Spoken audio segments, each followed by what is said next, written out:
സ്മൃതി പരുത്തിക്കാട്. നമസ്കാരം. ചലച്ചിത്ര അക്കാദമിയിൽ എന്താണ് നടക്കുന്നത്? ചലച്ചിത്രമേളയുടെ സമാപന പരിപാടിയിലെ രംഗങ്ങളാണ് ആദ്യം കണ്ടത്. രാജ്യത്തെ തന്നെ ഏറ്റവും മികച്ച ചലച്ചിത്രമേളയുടെ സംഘാടനത്തിന് നേതൃത്വം നൽകുന്ന ആളുടേത് ഏകാധിപത്യ രീതിയാണെന്ന് മറ്റംഗങ്ങൾ പറയുന്നു. കൗൺസിലിലേക്ക് ആളെ എടുക്കുന്നതും വാർത്താസമ്മേളനം നടത്തുന്നതും ചെയർമാൻ ഒറ്റയ്ക്ക് തീരുമാനിക്കുകയാണെന്ന് അംഗങ്ങൾ തുറന്നടിക്കുന്നു. ചലച്ചിത്രമേളയുടെ സമാപന ദിവസത്തിൽ തന്നെ മേളയുടെ നടത്തിപ്പുകാർ പരസ്യ വിമർശനവുമായി രംഗത്ത് വരുന്നതിന്റെ പിന്നിൽ എന്താണ്? പരാതികൾ തുടരുമ്പോഴും രഞ്ജിത്തിന്റെ കസേര സുരക്ഷിതമെന്ന സൂചനയാണോ MV ഗോവിന്ദൻ നൽകുന്നത്? ചെയർമാൻ ഏകാധിപതി.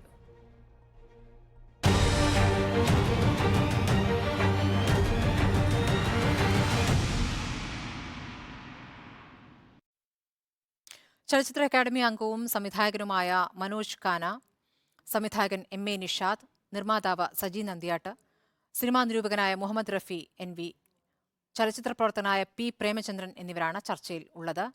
ആദ്യം ശ്രീ MA നിഷാദ്, എന്താണ് ഇപ്പോൾ ഈ മേളയുമായി ബന്ധപ്പെട്ട് നടന്നിരിക്കുന്ന വിവാദങ്ങളിൽ താങ്കൾക്ക് പറയാനുള്ളത്? ഇന്നിപ്പോൾ ചലച്ചിത്രമേളയുടെ സമാപന ദിവസം എങ്ങനെയാണ് തുടങ്ങിയതെന്ന് താങ്കളും കണ്ടു.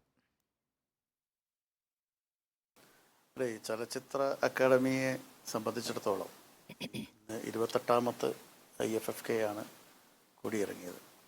നാളിതുവരെ ഒരുപാട് മഹാരഥന്മാരിരുന്ന കസേരയിലിരിക്കുന്ന ഇപ്പോഴത്തെ ചെയർമാൻ രഞ്ജിത്ത്, അദ്ദേഹത്തിനുള്ള ജനപിന്തുണ എന്താണെന്നും അദ്ദേഹത്തിൻ്റെ പ്രവർത്തനങ്ങളും രീതികളും എങ്ങനെയാണ് ജനം കാണുന്നതിനുള്ള ഏറ്റവും വലിയ തെളിവായിരുന്നു ഇന്ന് അദ്ദേഹത്തിന് കിട്ടിയ കൂലി.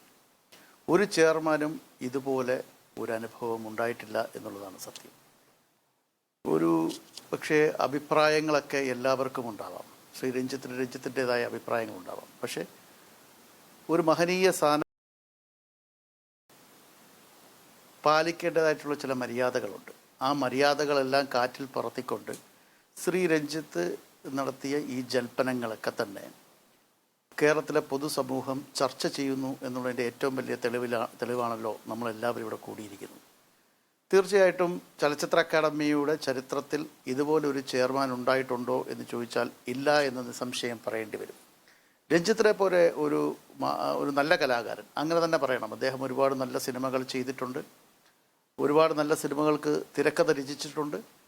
അതിനൊക്കെ ഒരു കൊമേഴ്ഷ്യൽ കച്ചവട താല്പര്യങ്ങൾ മാത്രമല്ല, അല്ലാതെയും നല്ല സിനിമകൾ ചെയ്തിട്ടുള്ള ഒരാളാണ്. പക്ഷേ രഞ്ജിത്ത് ഒരു സ്ഥാനത്തിരിക്കുമ്പോൾ അദ്ദേഹത്തിൻ്റെ രീതികൾ തന്നെ ഒട്ടും ശരിയല്ല എന്ന് ആർക്കും, കേരളത്തിലെ കൊച്ചു കുട്ടികൾ ഒരാൾ പോലും ശ്രീ രഞ്ജിത്തിനെ പിന്തുണയ്ക്കുമെന്ന് ഞാൻ കരുതുന്നില്ല. കാരണം മറ്റുള്ളവരോടുള്ള പുച്ഛവും ഈ ഓരോ വിഷയത്തിൽ അദ്ദേഹം എടുക്കുന്ന നിലപാടുകളും ഒരുപക്ഷെ ഒരു ഇടത് സഹകാരിക്ക് ഭൂഷണമല്ല എന്ന് പറയാൻ ഞാൻ ആഗ്രഹിക്കുകയാണ്. തീർച്ചയായിട്ടും ചലച്ചിത്ര അക്കാദമിയിൽ ഒരു ശുദ്ധികലശം വേണം. ആ ശുദ്ധികലശം എങ്ങനെ വേണമെന്നുള്ളതിനെ പറ്റി ചർച്ച ചെയ്യേണ്ടതായിട്ടുണ്ട്. അവിടുത്തെ ചലച്ചിത്ര അക്കാദമിയിലെ അംഗങ്ങൾ തന്നെ ചെയർമാനെതിരായിട്ട് അവർ പ്രസ്താവന ഇറക്കിയിട്ടുണ്ടോ എന്നെനിക്കറിയില്ല. അവർ മീറ്റിംഗ് കൂടിയിട്ടുണ്ടെന്നുള്ളൊരു സത്യം തന്നെയാണ്. അതിൽ പല അംഗങ്ങളുമായിട്ട് ഞാൻ ബന്ധപ്പെട്ടിരുന്നു. ഈ ചർച്ചയ്ക്ക് വരുന്നതിന് മുമ്പ് പല അംഗങ്ങളുമായിട്ട് ഞാൻ ബന്ധപ്പെട്ടിരുന്നു. അപ്പോൾ അവരെല്ലാവരും ഇദ്ദേഹത്തിൻ്റെ ഈ പ്രവർത്തന ശൈലിയോട് എതിർപ്പുള്ളവരാണ്. അദ്ദേഹത്തിൻ്റെ ഈ ധാർഷ്ട്യവും അദ്ദേഹത്തിൻ്റെ ഈ പറയുന്ന മറ്റുള്ളവരുള്ള പരമപുച്ഛവുമെല്ലാം അവർക്ക് ഒട്ടും അഭിലഷണീയമല്ല. അവരെ എല്ലാവരെയും ഒരുപോലെ അത് ബാധിക്കുന്നത് തന്നെയാണല്ലോ. താങ്കൾ ഇപ്പോൾ പറയുന്നത് ഇന്ത്യൻ എക്സ്പ്രസിൽ വന്ന ആ അഭിമുഖം, അതിൽ അദ്ദേഹം പറഞ്ഞിരിക്കുന്ന അദ്ദേഹത്തിന്റെ വീക്ഷണങ്ങൾ, അദ്ദേഹത്തിന്റെ നിലപാട്, അതാണ് ഇപ്പോൾ പ്രകോപനത്തിന് ഇടയാക്കിയത് എന്നാണോ? അതല്ല ചലച്ചിത്ര അക്കാദമിയുടെ പ്രവർത്തനം, മേളയുമായി ബന്ധപ്പെട്ട പ്രവർത്തനത്തിൽ എങ്ങനെയൊക്കെ സ്വന്തം നിലപാട് മാത്രം അല്ലെങ്കിൽ സ്വന്തം തീരുമാനങ്ങൾ ഒറ്റയ്ക്ക് എടുക്കുന്നു, വേറെ ആരെയും കൂടെ ചേർക്കുന്നില്ല എന്ന രൂപത്തിൽ പ്രവർത്തിക്കുന്നു എന്ന് അക്കാദമിയിലെ തന്നെ മറ്റംഗങ്ങൾ പറയുന്ന വിഷയത്തിലാണോ താങ്കളിപ്പോൾ ഈ ശക്തമായ പ്രതികരണം നടത്തുന്നത്? രണ്ടിലുമുണ്ട്. കാര്യം ഈ സംസ്ഥാന അവാർഡ് മുതൽ നമ്മൾ കണ്ടതാണ് അദ്ദേഹത്തിൻ്റെ ഇടപെടലുകൾ. അതിനകത്തുള്ള ജൂറി മെമ്പർമാർ വരെ പറഞ്ഞതാണ്. പിന്നെ അതൊക്കെ കെട്ടഴിഞ്ഞ് പോയി. പക്ഷേ ഇത് രണ്ടും നമ്മൾ നോക്കണം. അതായത് ഒന്നുകിൽ അയാൾ മലയാളം അല്ലെങ്കിൽ ഇന്ത്യൻ എക്സ്പ്രസ്സിന് നൽകിയ ഒരു ഇൻ്റർവ്യൂ മാത്രമല്ലല്ലോ. അത് ഒരു രഞ്ജിത്ത് എന്നൊരു ചലച്ചിത്ര പ്രവർത്തകനോ ആർക്ക് വേണമെങ്കിലും ഇൻ്റർവ്യൂ കൊടുക്കാം. പക്ഷേ ഒരു ചലച്ചിത്ര അക്കാദമിയുടെ ചെയർമാൻ സ്ഥാനം അലങ്കരിക്കുമ്പോൾ ഏത് തരത്തിൽ ഭാഷ കൈകാര്യം ചെയ്യണം, എങ്ങനെ സംസാരിക്കണം എന്നുള്ളതിനെപ്പറ്റി അദ്ദേഹം തന്നെയാണ് ആലോചിക്കേണ്ടത്. അതോടൊപ്പം തന്നെ തൻപമാനത്വവും താൻ ആഗ്രഹിക്കുന്ന കാര്യങ്ങൾ മാത്രം മറ്റുള്ളവരിലേക്ക് അടിച്ചേൽപ്പിക്കുന്നു എന്നുള്ളതാണ് എല്ലാവരും പറയുന്ന ഒരു വല്ലാത്ത പരാതിയായിട്ടുള്ളത്. കാര്യം ഞാൻ ഈ പറയുന്ന ഇതിൻ്റെ എക്സിക്യൂട്ടീവ് അംഗങ്ങൾ, ഈ ചലച്ചിത്ര അക്കാദമിയിലെ അംഗങ്ങൾ പലരും എൻ്റെ സുഹൃത്തുക്കളാണ്. അവരോടൊക്കെ വിളിച്ച് ചോദിച്ചപ്പോൾ അവർ പറയുന്നത് ഒരു കാര്യം പോലും ഇവരോട് ആലോചിക്കാറില്ല. എല്ലാം തന്നിഷ്ടം ചെയ്യുന്നു, എല്ലാം അദ്ദേഹത്തിൻ്റെ മാത്രമായിട്ടൊരു ഏകാധിപതിയുടെ സ്വരത്തിലും സ്വഭാവത്തിലുമാണ് രഞ്ജിത്ത് അവിടെ നടത്തുന്നുള്ളത്. അത് സത്യം പറഞ്ഞാൽ അതിനെതിരെ ശക്തമായ പ്രതിഷേധം ഉയർന്നു വരേണ്ടതാണ്. ശരി, അക്കാദമി അംഗങ്ങളുടെ പ്രതികരണമാണ് ഇക്കാര്യത്തിൽ ഏറ്റവും പ്രസക്തമായത്. അതിലേക്ക് എത്താം. മുഹമ്മദ് റഫിയിലേക്ക്. മുഹമ്മദ് റഫി, താങ്കളൊരു സിനിമാ നിരൂപകനാണ്. രഞ്ജിത്ത് എന്ന സംവിധായകനെ, തിരക്കഥാകൃത്തിനെ, നിർമ്മാതാവിനെ ഒക്കെ വിമർശിക്കാനും അതുമായി ബന്ധപ്പെട്ട കാര്യങ്ങൾ താങ്കൾക്ക് പറയാനും സാധിക്കും. പക്ഷേ നമുക്ക് അതിലേക്ക് ഇപ്പോൾ പോകാൻ സാധിക്കില്ല. അതുമായി ബന്ധപ്പെട്ട ചർച്ച വേണമെങ്കിൽ അടുത്ത ഘട്ടത്തിൽ നടത്താം. പക്ഷേ ഇപ്പോൾ അദ്ദേഹം ഏകാധിപത്യപരമായി പ്രവർത്തിക്കുന്നു എന്നാണ് ചില അംഗങ്ങൾ പറയുന്നത്. പലപ്പോഴും ഇത് പറഞ്ഞു കേട്ട പേരുകളിൽ പലരും അത് തുറന്നു പറയാൻ തയ്യാറാകുന്നുമില്ല. ഏത് രൂപത്തിൽ ഏകാധിപത്യപരമായി പ്രവർത്തിക്കുന്നു എന്ന് വ്യക്തമാകേണ്ടതുണ്ട്. അദ്ദേഹത്തിൻ്റെ പ്രവർത്തനവുമായി ബന്ധപ്പെട്ട് അല്ലെങ്കിൽ ഈ ചലച്ചിത്രമേളയുമായി ബന്ധപ്പെട്ട് കാര്യങ്ങൾ നല്ല ഭംഗിയായി നടന്നു എന്നാണ് നമുക്ക് പുറമേക്ക് കാണാനാകുന്നത്. അത് അപ്പോൾ ആര് ചെയ്തതാണ്? ഈ ഒറ്റയ്ക്ക് തീരുമാനിച്ച് നടപ്പാക്കുന്നതാണെങ്കിൽ അത് ഭംഗിയായി പോയി എന്നാണോ മനസ്സിലാക്കേണ്ടത്? ഈ പറഞ്ഞ ഈ 15-ൽ 9 അംഗങ്ങൾ മാറി ഒരു യോഗം ചേരുമ്പോൾ അവിടെ എന്തൊക്കെ തടസ്സങ്ങൾ ഉണ്ടായി എന്നാണ് താങ്കളുടെ ഒരു മനസ്സിലാക്കൽ?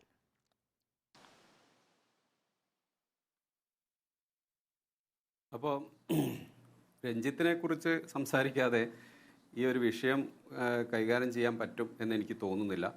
എന്തായാലും ഒരു മന്ത്രിസഭ അവിശ്വാസം രേഖപ്പെടുത്തിയാൽ അത് മുഖ്യമന്ത്രിയോ അതേപോലെ പ്രധാനമന്ത്രിയോ ഒക്കെ വലിയ സ്ഥാനങ്ങൾ വഹിക്കുന്ന ആളുകൾ തീർച്ചയായിട്ടും ആ സ്ഥാനം ഒഴിയേണ്ടതുണ്ട് എന്നുള്ള ഒരു യുക്തി വെച്ച് നോക്കുമ്പം അക്കാഡമിക് കൗൺസിൽ അംഗങ്ങൾ, അതായത് ഭരണസമിതിയിലെ അംഗങ്ങൾ തന്നെ അവിശ്വാസം വെച്ച് പുലർത്തുമ്പോൾ അദ്ദേഹം അടുത്ത നിമിഷം ആ സ്ഥാനം ഒഴിയുക എന്നുള്ളതാണ് ഒരു ജനാധിപത്യ മര്യാദ.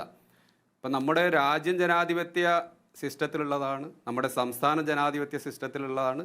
അതേപോലെ സംസ്ഥാനത്തിൻ്റെ കീഴിലുള്ള എല്ലാ ഭരണ സ്ഥാപനങ്ങളും അക്കാഡമിക് സ്ഥാപനങ്ങളും ജനാധിപത്യ രീതിയിൽ പ്രവർത്തിക്കുന്ന ഒരു ഇൻസ്റ്റിറ്റ്യൂഷനാണ്. തീർച്ചയായിട്ടും ആ ജനാധിപത്യം എന്ന് പറയുന്ന ഒരു മൂല്യം, ആ മൂല്യത്തെ ബലി കഴിക്കുന്ന തരത്തിലുള്ള പ്രവർത്തനങ്ങൾ അദ്ദേഹത്തിൻ്റെ ഭാഗത്തു നിന്നും ഉണ്ടായതുകൊണ്ടാണ് കൗൺസിൽ അദ്ദേഹത്തിൽ അവിശ്വാസം രേഖപ്പെടുത്തുന്നത്. അതുകൊണ്ട് തന്നെ അദ്ദേഹം രാജിവെച്ചൊഴിയണോ എന്നുള്ള കാര്യത്തിൽ ഒരു സംശയവുമില്ല. പിന്നെ അദ്ദേഹം പല ഘട്ടങ്ങളിലായിട്ട്, ഇപ്പം ചലച്ചിത്ര ഉത്സവം ഈ വർഷത്തെ IFFK ഞാൻ പോയിരുന്നു, ഇന്നലെയാണ് അവിടെ നിന്ന് ഇങ്ങോട്ട് പോകുന്നത്.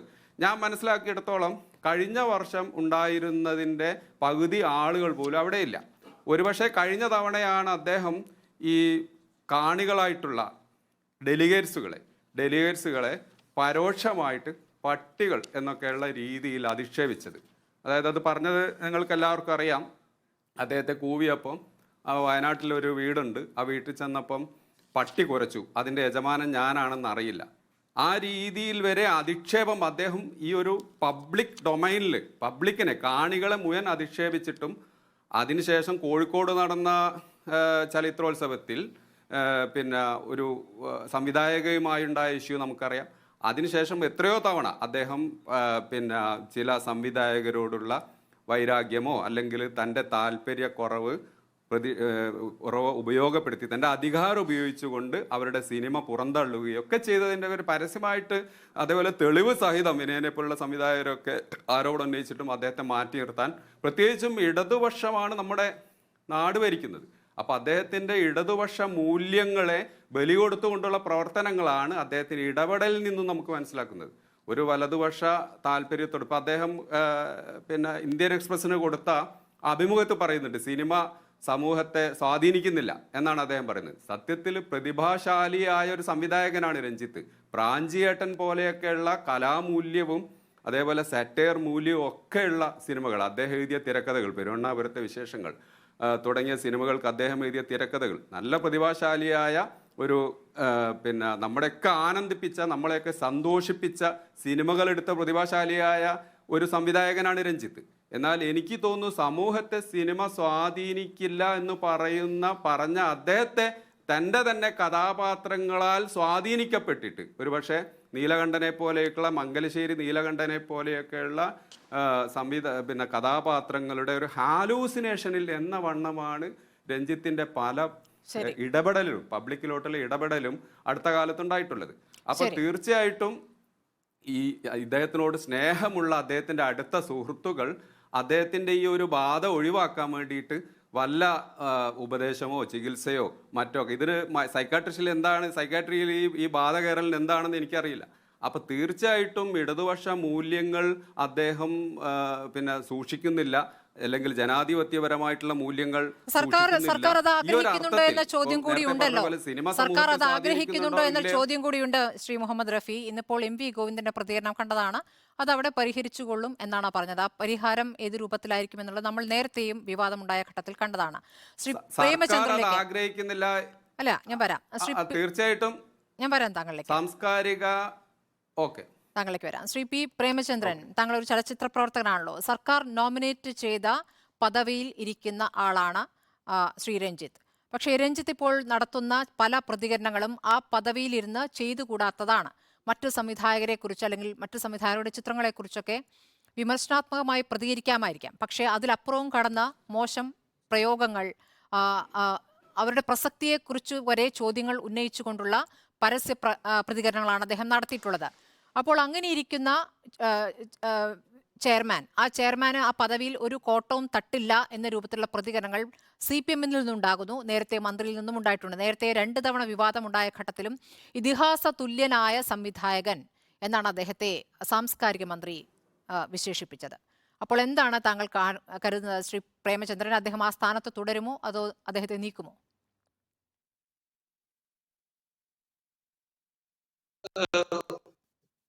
തീർച്ചയായിട്ടും വളരെ പ്രധാനപ്പെട്ട ഒരു സന്ദർഭത്തിലാണ് ക്ഷമിക്കണം ശ്രീ പ്രേമേന്ദ്രൻ, ചെറിയ സാങ്കേതിക പ്രശ്നമുണ്ട്. താങ്കളിലേക്ക് തിരിച്ചെത്താം. ശ്രീ മനോജ് ഖാന കേൾക്കാമല്ലോ?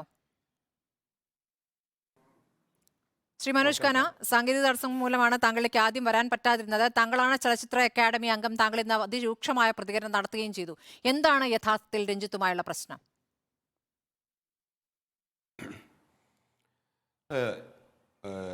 രഞ്ജിത്ത് സാറുമായിട്ട് നമുക്ക് വ്യക്തിപരമായി യാതൊരുവിധ പ്രശ്നങ്ങളും ഇല്ല. പക്ഷേ അദ്ദേഹം ചലച്ചിത്ര അക്കാദമിയുടെ ചെയർമാനായി സ്ഥാനമേറ്റത് മുതൽ ഇങ്ങോട്ടേക്ക് തുടരെ അക്കാഡമിക്കും ഗവൺമെൻറ്റിനും ഒക്കെ അപകീർത്തി ഉണ്ടാക്കുന്ന രൂപത്തിലുള്ള പ്രസ്താവനകളും അഭിപ്രായ പ്രകടനങ്ങളും ഒക്കെയാണ് നടത്തിക്കൊണ്ടിരിക്കുന്നത്. പല പ്രവൃത്തികളും ഈ വളരെ അക്കാഡമിക്ക് തന്നെ ദോഷം ചെയ്യുന്ന രീതിയിലുള്ള പ്രവൃത്തികളാണ് അദ്ദേഹം കാണിച്ചത്. ഒരു ഉദാഹരണം പറയാമോ? അതൊക്കെ പല രീതിയിൽ അദ്ദേഹത്തെ അറിയിക്കാനും സംസാരിക്കാനും ഇപ്പോൾ ഒന്നുമില്ല. ഇപ്പോൾ അതെ ഇപ്പോൾ കഴിഞ്ഞ ഫെസ്റ്റിവൽ സമയത്ത് തന്നെ, കഴിഞ്ഞ വർഷത്തെ ഫെസ്റ്റിവൽ സമയത്ത് തന്നെ ചെറിയ ഒരു ഇഷ്യൂ തിയേറ്ററിനകത്ത് കുറച്ച് തിരക്ക് കൊണ്ടുണ്ടായ സമയത്ത് ഇദ്ദേഹം കയറി ഇടപെട്ട് അത് എല്ലാ അർത്ഥത്തിലും, അതൊരു വളരെ സ്മൂത്തായിട്ട് പോയ ഫെസ്റ്റിവൽ അതിനെ മൊത്തം ഡൈവേർട്ട് ചെയ്ത് വേറൊരു രീതിയിലേക്ക് അത് എത്തിക്കുകയും, സത്യത്തിൽ അയാൾ പറഞ്ഞത്, ആൾ പ്രതികരിച്ചപ്പോൾ അയാളെ വീട്ടിലെ പട്ടികളോടാണ് അയാൾ ഉപമിച്ചത്. വയനാട്ടിലെ എൻ്റെ വീട്ടിൽ അതിൻ്റെ കാര്യസ്ഥൻ കൊണ്ടുവന്ന് വളർത്തുന്ന കുറേ പട്ടികളുണ്ട്, അവർ കുരക്കുന്നത് പോലെയാണ് ഇവരുടെ ഈ കൂവൽ എന്നൊക്കെ പറയാന്ന് വെച്ചാൽ നമുക്ക് എങ്ങനെയാണ് അത് ഉൾക്കൊള്ളാൻ പറ്റുക? ഇവിടെ സിനിമ കാണാൻ വരുന്ന ആൾക്കാർ വളരെ സീരിയസ് ആയി സിനിമയെ കാണുന്നവരാണ്. അതോടൊപ്പം വളരെ കഷ്ടപ്പെട്ട് അത്യാവശ്യം ഭക്ഷണം കഴിക്കാനുള്ള പൈസയും താമസിക്കാൻ 2-3 ആൾക്കാരൊക്കെ ചേർന്ന് റൂം എടുത്തിട്ടൊക്കെയാണ് ഈ സിനിമ കാണാൻ വരുന്നവർ. അത് ഈ കൾച്ചറിനോടും അതോടൊപ്പം നമ്മുടെ സിനിമയോടുള്ള താല്പര്യം കൊണ്ടാണ് വരുന്നത്. അപ്പോൾ അവരെല്ലാം അവഹേളിക്കുന്ന രീതിയിൽ ഇങ്ങനെ എക്സാമ്പിൾ മാത്രമാണ്. ശ്രീ മനോജ് ഖാൻ, അത് കഴിഞ്ഞ തവണത്തെ സാഹചര്യം ഞാൻ ചോദിക്കുന്നത്, ഇത്തവണ പുറമേക്ക് മേള ഗംഭീരമായി നടന്നു എന്നാണ് നമ്മൾക്കൊക്കെ മനസ്സിലാക്കാനാകുന്നത്. സാധാരണ ഉണ്ടാകുന്ന തരത്തിലുള്ള വിവാദങ്ങളോ പ്രശ്നങ്ങളോ ഒന്നും പുറമേക്ക് കണ്ടിരുന്നില്ല. അപ്പോൾ അകത്ത് എന്ത് സംഭവിച്ചു എന്ന് നിങ്ങൾക്കാണല്ലോ അറിയുക. നിങ്ങൾ ഈ 15-9 പേർ വേറൊരു യോഗം ചേർന്ന കാര്യങ്ങൾ ആലോചിക്കുന്ന ഘട്ടത്തിലേക്ക് വരെ എത്തി. എന്താണ് സംഭവിച്ചതെന്ന് വിശദീകരിക്കാമോ? ഈ ഫെസ്റ്റിവലുമായി ബന്ധപ്പെട്ട് അദ്ദേഹം വളരെ അപൂർവമായിട്ടാണ് ഓഫീസിലേക്ക് തന്നെ വരുന്നത്. അതെല്ലാം മറ്റൊരു വിഷയം. പക്ഷേ ഈ ഫെസ്റ്റിവലുമായി ബന്ധപ്പെട്ട് ഇതിൻ്റെ തൊട്ട് മുന്നിലും പിന്നിലൊക്കെ ആയിട്ട് അദ്ദേഹം കൊടുത്തിട്ടുള്ള ഇൻ്റർവ്യൂകൾ, അദ്ദേഹം സിനിമയെ എങ്ങനെ കാണുന്നുള്ളതിനെ കുറിച്ചിട്ടുള്ള കാര്യങ്ങൾ, ആർട്ടിസ്റ്റുകളെ വളരെ മ്ലേച്ഛമായ രീതിയിലുള്ള അവഹേളന അഭിപ്രായ പ്രകടനങ്ങൾ ഇതൊക്കെ തുടരെ വന്നുകൊണ്ടിരിക്കുകയാണ്. ഇന്നിപ്പോൾ അദ്ദേഹം പറഞ്ഞൊരു അഭിപ്രായം, അതായത് ഈ പിന്നെ ഇൻ്റർവ്യൂവിൽ പല കാര്യങ്ങളെക്കുറിച്ച് പറഞ്ഞു, ഞാനത് അക്കാഡമി ചെയർമാൻ എന്നുള്ള നിലയിലല്ല പറഞ്ഞത്, ഞാൻ വീട്ടിൽ നിന്നാണ് പറഞ്ഞതെന്നാണ്. അത്രത്തോളം ഒരു അതായത് വീട്ടിലിരുന്നാലും ട്രെയിനിലിരുന്നാലും ഫ്ലൈറ്റിലിരുന്നാലും ഓഫീസിലിരുന്നാലും അദ്ദേഹം ഇപ്പോൾ ചലച്ചിത്ര അക്കാദമിയുടെ ചെയർമാനാണ്. അദ്ദേഹം പറയുന്നത് വളരെ ശ്രദ്ധിച്ച് വേണം. ചലച്ചിത്ര അക്കാദമിക്കും അതിൻ്റെ പദവിക്കും യോജിച്ച രീതിയിലായിരിക്കണം അദ്ദേഹം പ്രതികരണം നടത്തുന്നത്. അല്ലാതെ വീട്ടിലിരിക്കുമ്പോൾ പഴയ മാടമ്പി രഞ്ജിത്തും ഓഫീസിലിരിക്കുമ്പോൾ ചലച്ചിത്ര അക്കാദമി ചെയർമാനും അല്ല. അയാൾ ഓൾറെഡി വീട്ടിലിരുന്നാലും ഓഫീസിലിരുന്നാലും ചലച്ചിത്ര അക്കാദമിയുടെ ചെയർമാൻ. അഭിമുഖത്തിലെ പ്രതികരണങ്ങളാണ് യഥാർത്ഥത്തിൽ നിങ്ങളെ പ്രകോപിപ്പിച്ചതെന്നാണോ മനസ്സിലാക്കേണ്ടത്? അതല്ലാതെ ഈ മേളയുടെ നടത്തിപ്പുമായി ബന്ധപ്പെട്ട് തന്നെ തീരുമാനങ്ങൾ എടുക്കുന്നു അങ്ങനെയുണ്ടോ? അല്ല, യെസ്, അവിടുന്ന് ഇങ്ങോട്ടേക്ക് ഓരോ ഘട്ടത്തിലും ഇപ്പോൾ ഏറ്റവും ഒടുവിലുണ്ടായ പ്രശ്നം, നമ്മളിതിൻ്റെ ഓരോ GC മെമ്പർമാരും അവർക്ക് ഓരോ ഡ്യൂട്ടി ഉണ്ട്, അവരവരുടെ ഡ്യൂട്ടി വളരെ ഭംഗിയായി നിർവഹിക്കുന്നു. നമ്മുടെ GC മെമ്പറായിട്ടുള്ള ശ്രീമതി കുക്കു പരമേശ്വരൻ, അവർക്ക് അലോട്ട് ചെയ്ത ഡ്യൂട്ടി ഉണ്ട്. അവർ വളരെ രാവും പകലും അവർ പണിയെടുക്കുകയാണ്. ഇതിനിടയിൽ എന്തോ ഒരു ചെറിയ ഇഷ്യൂ ഉണ്ടായപ്പോൾ ആ ഇഷ്യൂ പിന്നെ അക്കാഡമിയുടെ ശ്രദ്ധയിൽപ്പെടുത്തി, അത് ചെയർമാൻ്റെ അടുത്തെത്തി. ചെയർമാനെ പ്രശ്നം എന്താണ് എന്ന് പോലും അന്വേഷിക്കാതെ ഇത് പരിഹരിക്കാൻ ശ്രമിക്കുന്നതിന് പകരം ഈ ചെയർമാൻ ചെയ്തിരുന്നത് അവരെ ഫോൺ വിളിച്ച് നിങ്ങളുടെ സേവനം IFFKക്ക് ആവശ്യമില്ല, നിങ്ങൾക്ക് പോകാം എന്നാണ് പറഞ്ഞത്. അങ്ങനെ വളരെ ധിക്കാരപരമായിട്ട് ഇത് ഗവൺമെൻറ് നിയോഗിച്ച ആൾക്കാരല്ലേ, അവർക്ക് അതിൻ്റെ ചില കാര്യങ്ങളിൽ ഒരു മനുഷ്യനോട് കാണിക്കേണ്ടുന്ന ഒരു മിനിമം മര്യാദ പോലും കാണിക്കാതെ ഏകപക്ഷീയമായി നിങ്ങൾക്കിനി ഇവിടുത്തെ നിങ്ങളുടെ സേവനം ആവശ്യമില്ല, നിങ്ങൾക്ക് പോകാം എന്ന് പറഞ്ഞ് അവരിപ്പോൾ സുഖമില്ലാതെ ആശുപത്രിയിൽ അഡ്മിറ്റായിരിക്കുക. അവരാകെ ഷോക്കായിപ്പോയി. ഇവരെത്രയോ നിന്നിട്ട് അങ്ങനെ പല കാരണങ്ങൾ. ഇപ്പോൾ ലാസ്റ്റ് നമ്മളിത് കൂടിയാലോചിച്ച് സാംസ്കാരിക മന്ത്രിക്കും അക്കാഡമിക്കും നമ്മൾ രേഖാമൂലം പരാതി കൊടുത്തു, CMനും കൊടുത്തു. അപ്പോൾ അതിൽ പറഞ്ഞിട്ടുള്ള കുറേ കാര്യങ്ങൾ ഇദ്ദേഹത്തെ പുറത്താക്കണമെന്നോ ഒന്നുമല്ല.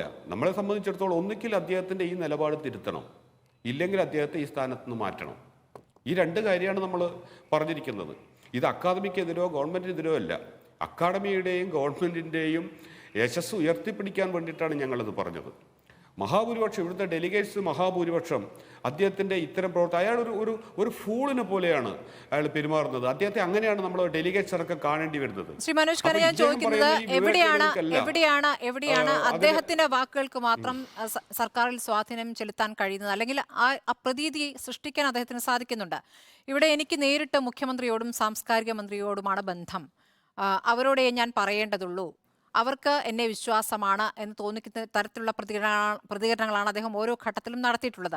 ഇന്ന് തന്നെ നോക്കൂ, ആ മേളയുടെ പരിപാടിയിലേക്ക് അദ്ദേഹം നടന്ന് സംസാരിക്കാൻ എത്തുമ്പോഴേക്കും അവിടെ കൂക്കി വിളിക്കുന്നു. പക്ഷേ അദ്ദേഹം ഓരോരുത്തരെയും, അതായത് ഈ മേളയുടെ നടത്തിപ്പിന് തനിക്കൊപ്പം നിന്ന് ഓരോരുത്തരെയും പേര് വിളിച്ച് അവിടെ നിരത്തി നിർത്തുകയാണ്.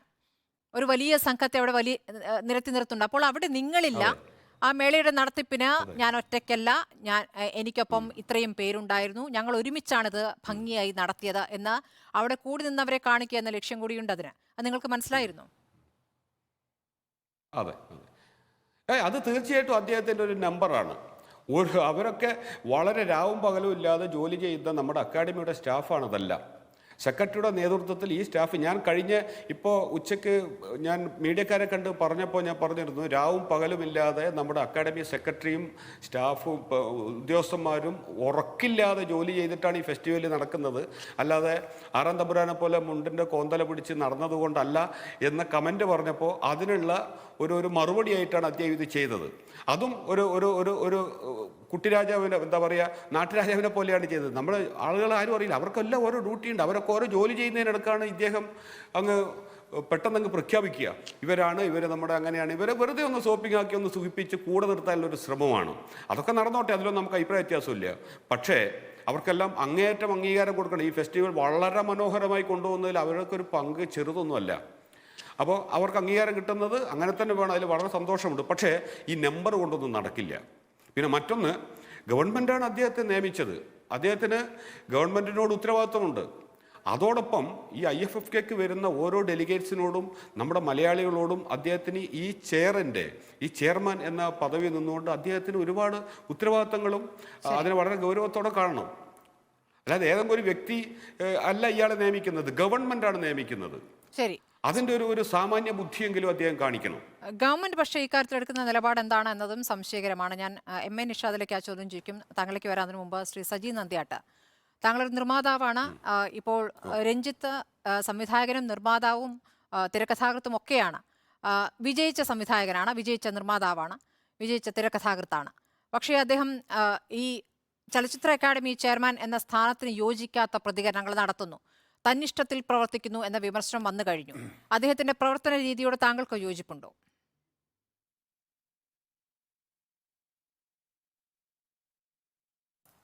അല്ല സ്മൃതി, ഈ അദ്ദേഹത്തിന്റെ പ്രവർത്തന രീതിയോട് ഒരു തരത്തിലും ജനാധിപത്യ വിശ്വാസികൾക്ക് യോജിക്കാൻ സാധിക്കില്ല. അദ്ദേഹം നല്ലൊരു മനുഷ്യനായിരുന്നു, നല്ലൊരു പ്രതിഭയാണ്, നല്ലൊരു ആർട്ടിസ്റ്റാണ്, നല്ലൊരു തിരക്കഥാകൃത്താണ്, നല്ലൊരു സംവിധായകനാണ്. മലയാളം ഒരിക്കലും മറക്കാനാവാത്ത നല്ല നല്ല കലാസൃഷ്ടികൾ മലയാളിക്ക് സമ്മാനിച്ച വ്യക്തിയാണ്. വ്യക്തിപരമായി അദ്ദേഹത്തെ എനിക്കിഷ്ടവുമാണ്. പക്ഷേ ചലച്ചിത്ര അക്കാദമി ചെയർമാൻ ആയ സ്ഥാനം ഏറ്റത് മുതൽ അദ്ദേഹം വിവാദങ്ങളുടെ കൂട്ടുകാരനാണ്. അദ്ദേഹത്തിന്റെ തന്നിഷ്ടം, അദ്ദേഹത്തിന്റെ മാടമ്പിത്തരം എന്നൊക്കെ വേണമെങ്കിൽ നമുക്ക് വിശേഷിപ്പിക്കാം. താൻ സൃഷ്ടിച്ച തന്റെ കഥാപാത്രങ്ങളിൽ ഏതെങ്കിലും തരത്തിലുള്ള പ്രേതം അദ്ദേഹത്തെ ബാധിച്ചിട്ടുണ്ടോ എന്ന് സംശയമുണ്ട്. വെറുതെ പറയല്ല. മാത്രമല്ല, അദ്ദേഹം ഈ അടുത്ത നാളിൽ അദ്ദേഹത്തിന്റെ ചേഷ്ടകൾ, അദ്ദേഹത്തിന്റെ പ്രവർത്തന രീതികളൊക്കെ നോക്കുമ്പോൾ, സംസാര രീതി നോക്കുമ്പോൾ പഴയ രഞ്ജിത്തെ അല്ല. അദ്ദേഹത്തെ അടുത്തറിയാവുന്നവർക്കെല്ലാം അറിയാം. അദ്ദേഹം നല്ല സംസാര രീതികൾ, വളരെ സഭ്യമായി സംസാരിക്കുക, സാഹിത്യപരമായി സംസാരിക്കുക, നല്ല ഭാഷകൾ ഉപയോഗിക്കുന്ന ഒരു വ്യക്തിയാണ് അദ്ദേഹം. ഒരു സംശയം വേണ്ട. പക്ഷെ അദ്ദേഹത്തിന്റെ ഇപ്പോഴത്തെ ഒരു അവസ്ഥ അദ്ദേഹത്തെ നയിക്കുന്ന അദ്ദേഹം അല്ല എന്ന് തോന്നുന്നു. മറ്റെന്തോക്കെയോ ഒരു ശക്തി അദ്ദേഹത്തിന്റെ മേൽ വന്ന് ഭവിച്ച രീതിയിൽ നമുക്ക് കാണുവാൻ സാധിക്കും. ഞാൻ അത് തുറന്നു പറയുന്നില്ല എന്ന് മാത്രമേ ഉള്ളൂ. പക്ഷേ സർക്കാർ അദ്ദേഹത്തോടൊപ്പമാണ്. സാംസ്കാരിക മന്ത്രി കഴിഞ്ഞ പ്രാവശ്യം ശ്രീ വിനയന്റെ പ്രോബ്ലം ഉണ്ടായപ്പോഴും നമ്മളൊക്കെ ചർച്ചയിൽ പറഞ്ഞതാണ്. 19ാം നൂറ്റാണ്ടിനെ അവഹേളിക്കുകയും അന്നത്തെ സാംസ്കാരിക മന്ത്രിയായിരുന്ന ശ്രീ VN വാസവൻ പോലും ആ ചിത്രം പ്രദർശിപ്പിക്കണമെന്ന് ശ്രീ വിനയന്റെ അഭ്യർത്ഥന പ്രകാരം ആവശ്യപ്പെട്ടപ്പോൾ പോലും പല ഒഴിവുകഴിവുകൾ പറഞ്ഞുകൊണ്ട് അത് ഇല്ലാതാക്കി അതിന്റെ നിഷ്കരണം ചവിട്ടി മെതിച്ച ഒരു അഹന്ത അദ്ദേഹത്തിനുണ്ട്. കാരണം അദ്ദേഹം വ്യക്തിപരേഖം സൂക്ഷിക്കുന്ന ആളാണെന്നൊക്കെയാണ് പൊതുവെ ധാരണ. എങ്കിലും പ്രവർത്തനത്തിൽ അദ്ദേഹത്തോട് കേരളത്തിലെ ജനങ്ങളെ, കേരളത്തിലെ ചെറുപ്പക്കാർ ഉൾപ്പെടെ അദ്ദേഹത്തെ കൂകി വിളിക്കുന്ന ഒരു സംവിധാനം ഉണ്ടായി. കാരണം അദ്ദേഹത്തിന് കൈയടിച്ച സമൂഹമാണ് അദ്ദേഹത്തെ കൂകി വിളിക്കുന്നതെങ്കിൽ തന്റെ സ്വഭാവത്തിൽ, തന്റെ പ്രവർത്തനത്തിൽ താനിക്ക് എവിടെയാണ് പാളിച്ച പറ്റിയത് എന്ന് തിരുത്തുവാനുള്ള ഒരു രീതി അദ്ദേഹത്തെ പോലെ അറിവുള്ള, നല്ല രീതിയിൽ ചിന്തിക്കുന്ന ഒരാൾക്കുണ്ട്. പക്ഷേ ചലച്ചിത്ര അക്കാദമിയിൽ 15 പേരിൽ 9 പേർ, തന്റെ കൂടെയുള്ള 9 പേർ ഇതാ അവിശ്വാസം രേഖപ്പെടുത്തിയപ്പോൾ മാന്യമായി ശ്രീ രഞ്ജിത്ത് അപ്പോൾ തന്നെ രാജിവെക്കണമായിരുന്നു. അദ്ദേഹം കടിച്ചു നോക്കാൻ പാടില്ല. അദ്ദേഹം പറഞ്ഞു, എനിക്ക് ഇതൊന്നും വേണ്ട, ഇതൊക്കെ എനിക്ക് വളരെ വളരെ നിസ്സാരമാണെന്നൊക്കെ പറഞ്ഞ ആളാണ്. പക്ഷെ അധികാരത്തിന്റെ അപ്പകൃഷ്ണത്തിന് പുറകെ നിൽക്കാതെ തന്റെ കൂടെയുള്ള 15ൽ 9 പേർ അവിശ്വാസം രേഖപ്പെടുത്തിയ സാഹചര്യത്തിൽ ദേ കിടക്കുന്ന പുല്ലെന്ന് പറഞ്ഞുകൊണ്ട് ഇറങ്ങിപ്പോകേണ്ട ഒരാളല്ലേ ശ്രീ രഞ്ജിത്തിനെ പോലെ ഒരാൾ. സാധാരണക്കാരനല്ലോ. അദ്ദേഹം നമുക്കൊക്കെ അതീതമായി നിൽക്കുന്ന ഒരാളാണ്. അദ്ദേഹത്തിന്റെ ചിന്തകൾ, അദ്ദേഹത്തിന്റെ ഭാഷകൾ, അദ്ദേഹത്തിന്റെ എഴുത്ത് ശൈലി, അദ്ദേഹത്തിന്റെ സംവിധാന ശൈലി, ഒന്നുമല്ല അദ്ദേഹത്തിന്റെ അഭിനയം തന്നെ നോക്കൂ. കോശിയും അയ്യപ്പനും കോശിക്കകത്ത് കണ്ടില്ലേ? അദ്ദേഹത്തിന് ആ കോശിയുടെ പിതാവായി മലയാളം ഇന്ന് വരെ കണ്ടിട്ടില്ലാത്ത ഒരു പ്രതിഭയാണ് നമ്മൾ കണ്ടത്. ഒരു ആർട്ടിസ്റ്റിനെ നമുക്ക് ലഭിച്ചു അല്ലേ? അദ്ദേഹത്തിന്റെ ആ ഒരു മാടമ്പിത്തരത്തിന്റെ രീതികൾ അദ്ദേഹത്തിന്റെ സ്വഭാവത്തിലും സംഭാഷണ ശൈലിയിലും അന്ന് ഭവിച്ചിട്ടില്ലേ എന്ന് സംശയിച്ചാൽ കുറ്റം പറയാൻ പറ്റില്ല. ഞാൻ പറയുന്നത് ശ്രീ രഞ്ജിത്തിനെ പോലെ ഒരു പ്രതിഭ, രഞ്ജിത്തിനെ പോലെ ഇത്രയും കേരളത്തിലെ സാംസ്കാരിക ലോകം അംഗീകരിച്ച ഒരാൾ ഇനി ഒരു മിനിറ്റ് പോലും അവിടെ ഇരിക്കരുത്. അദ്ദേഹം വെച്ചൊഴിയണം. പക്ഷെ ഗവൺമെന്റ് അദ്ദേഹത്തെ സപ്പോർട്ട് ചെയ്യുന്നുണ്ട്. കഴിഞ്ഞ പ്രാവശ്യം ഗവൺമെന്റ് അദ്ദേഹത്തെ സപ്പോർട്ട് ചെയ്തതാണ് ഇത്രയും വഷളായത്. ഇപ്പോൾ ഈ ചലച്ചിത്ര അക്കാദമി, മലയാള സിനിമയ്ക്ക് ചലച്ചിത്ര അക്കാദമി കൊണ്ടും ഈ ഇവിടുത്തെ നമ്മുടെ കേരള സ്റ്റേറ്റ് വികസന സമിതി കൊണ്ടൊന്നും ഒരു ഗുണവും ഉണ്ടായിട്ടില്ല. മലയാള സിനിമയ്ക്ക് അതൊരു ഗുണമുള്ള കേസല്ല. പക്ഷേ ഇത് നമ്മുടെ അവാർഡ് സിനിമകളുടെയും മലയാള സിനിമയുടെ ഉണ്ടല്ലോ ഒരു തന്മയത്വത്തിന്റെ, നമ്മുടെ ഒരു സാംസ്കാരികത്തിന്റെ ഒക്കെ ഒരു പൈതൃകത്തിന്റെ ഒരു പ്രതീകമായി ഒരു സംഘടനയുണ്ട്. അത് ഗവൺമെന്റ് അതിനെ മേൽനോട്ടം വഹിക്കുന്നു. ഗവൺമെന്റുമായി ബന്ധപ്പെട്ടവർ അതിന് ചെയർമാൻഷിപ്പിൽ വരുന്നു. നല്ല കാര്യമാണ്. പക്ഷേ ഇദ്ദേഹം അതിനുള്ള യോഗ്യനുള്ള ആളുമാണ്. പക്ഷെ അദ്ദേഹത്തിന്റെ പ്രവർത്തന രീതി ഈ അടുത്ത നാളിൽ വളരെ മോശമാണ്. അത് ഈ അടുത്ത കാലത്ത് നിന്നാണ് താങ്കളുടെ മനസ്സിലാക്കൽ. ശ്രീ MA നിഷാദ്, ഇപ്പോൾ വന്നിരിക്കുന്ന ഒരു മാറ്റമായിട്ടാണോ താങ്കൾ ഇതിനെ കാണുന്നത്? ഇപ്പോൾ താങ്കൾ ഒരു ഇടത് അനുഭാവിയാണല്ലോ. അപ്പോൾ ഇടത് സർക്കാർ ഏത് മേന്മയുടെ അടിസ്ഥാനത്തിലായിരിക്കാം രഞ്ജിത്തിനെ ഈ സ്ഥാനത്ത് ഇരുത്തിയിട്ടുണ്ടാവുക? കാരണം ഇടത് രീതികളല്ല, രാഷ്ട്രീയം, സിനിമയ്ക്ക് രാഷ്ട്രീയം വേണ്ട, സിനിമയ്ക്ക് രാഷ്ട്രീയമില്ല എന്ന് കൂടി പറയുകയാണ് ചലച്ചിത്രമേളയുടെ ചലച്ചിത്ര അക്കാദമിയുടെ ചെയർമാൻ. കാരണം വിവിധ രാഷ്ട്രീയം പറയുന്ന സിനിമകൾ, വിവിധ രാജ്യങ്ങളിലെ രാഷ്ട്രീയം പറയുന്ന സിനിമകളാണ് ഈ മേളയ്ക്കെത്തുന്നത്.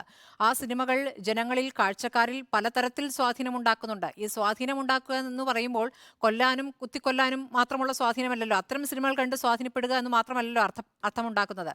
അപ്പോൾ ആ രൂപത്തിലാണ് അദ്ദേഹം അതിനോട് പ്രതികരിച്ചത്. അപ്പോൾ സിനിമയ്ക്ക് രാഷ്ട്രീയമില്ല എന്നാണ് അദ്ദേഹം പറയുന്നത്. അത് ഒരു രക്ഷപ്പെടലല്ലേ?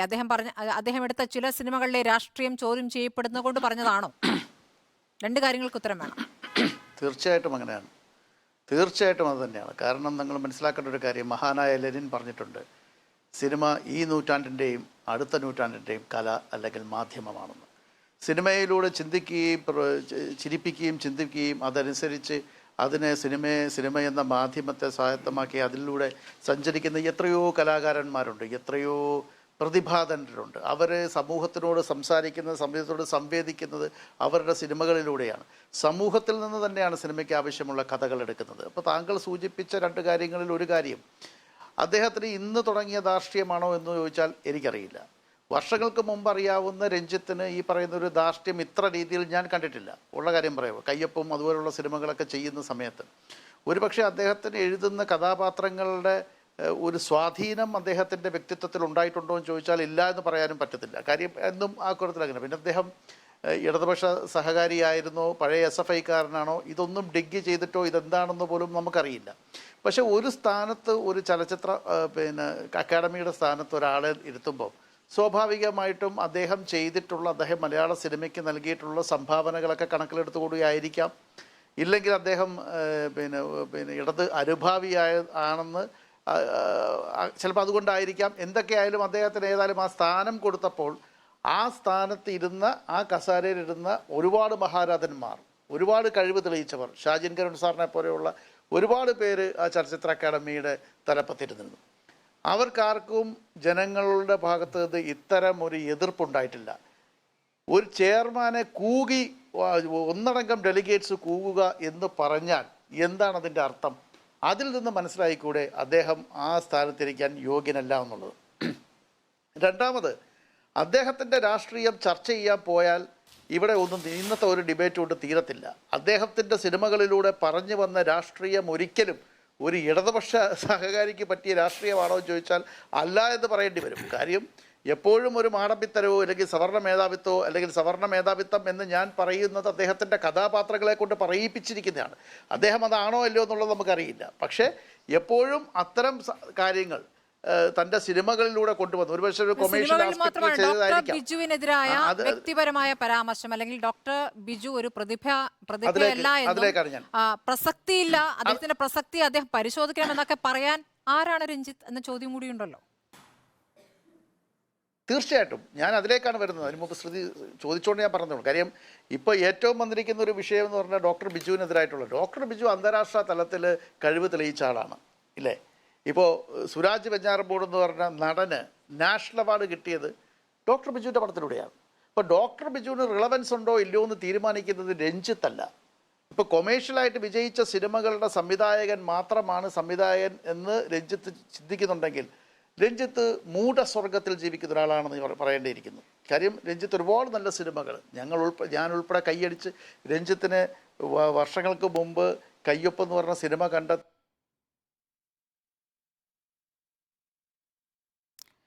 സാങ്കേതിക പ്രശ്നമാണ്. ശ്രീ എം നിഷാദ്, താങ്കളിലേക്ക് വീണ്ടും വരാം. ശ്രീ മുഹമ്മദ് റഫി, അതോടൊപ്പം തന്നെ ആ അഭിമുഖത്തിൽ പറഞ്ഞ ചില കാര്യങ്ങൾ തന്നെയാണ്. തിയേറ്റർ നിറഞ്ഞാലാണ് അത് നല്ല സിനിമയാവുക, അത്രയും പ്രേക്ഷകരുണ്ടായാലാണ് നല്ല സിനിമയാവുക എന്ന രൂപത്തിൽ ഒരു പ്രതികരണം കൂടി അദ്ദേഹം നടത്തുകയുണ്ടായി. ഇപ്പോൾ ചലച്ചിത്രമേളയ്ക്ക് എത്തുന്ന സിനിമകളൊക്കെ ഇങ്ങനെ തിയേറ്റർ നിറഞ്ഞോടിയ സിനിമകളാണോ എന്നൊരു സംശയം കൂടി വരികയാണല്ലോ. ആ സ്ഥാനത്തിരുന്ന് പറഞ്ഞുകൂടാത്ത കാര്യങ്ങളെന്ന് ആവർത്തിച്ച് പറയേണ്ടി വരുന്നത് ഇതിൻ്റെയൊക്കെ പശ്ചാത്തലത്തിലാണ്. അതുമാത്രമല്ല, രാഷ്ട്രീയം വേണ്ട, സിനിമയ്ക്ക് രാഷ്ട്രീയമില്ല എന്ന് കൂടി അദ്ദേഹം ചേർത്ത് വെക്കുകയാണ്.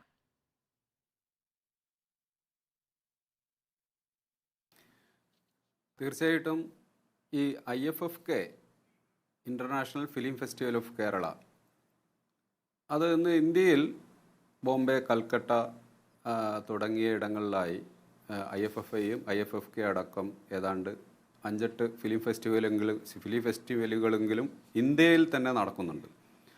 ഇത് ലോകരാജ്യങ്ങളിൽ ഒക്കെ മാർക്കറ്റുള്ള എല്ലായിടത്തുമുള്ള മിക്കവാറും സ്ഥലങ്ങളിൽ വന്നിരിക്കുന്ന ഒരു സംഗതിയാണ് ഫിലിം ഫെസ്റ്റിവൽ, അന്താരാഷ്ട്ര ഫിലിം ഫെസ്റ്റിവലുകൾ. ഈ ഫിലിം ഫെസ്റ്റിവലിനൊരു കൾച്ചറുണ്ട്, അതിന് വേറൊരു മാർക്കറ്റുണ്ട്. അത് പൊതുസമൂഹവുമായി സംവദിക്കുന്നത് ഒരു ആർട്ട് ഹൗസ് കൾച്ചറാണ്.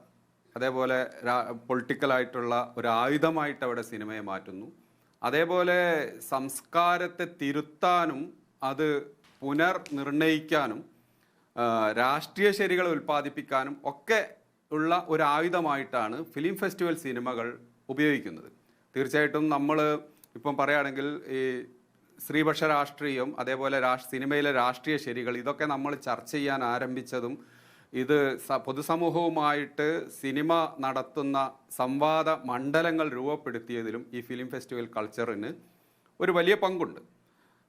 രഞ്ജിത്ത് പറയുന്ന ഈ തിയേറ്റർ സിനിമകൾ, അല്ലെങ്കിൽ തിയേറ്ററിൽ ഇത് പ്രൊഡക്റ്റ് ചെയ്യുന്ന ഒരു കമ്മോഡിഫൈഡ് ആയിട്ടുള്ള ഒരു ചരക്ക് ആണല്ലോ തിയേറ്റർ സിനിമകൾ, അല്ലെങ്കിൽ തിയേറ്ററിൽ വിജയിക്കുന്ന സിനിമകൾ എന്ന് രഞ്ജിത്ത് ഉദ്ദേശിച്ച സിനിമകൾ. ഇത് രണ്ടാണ്.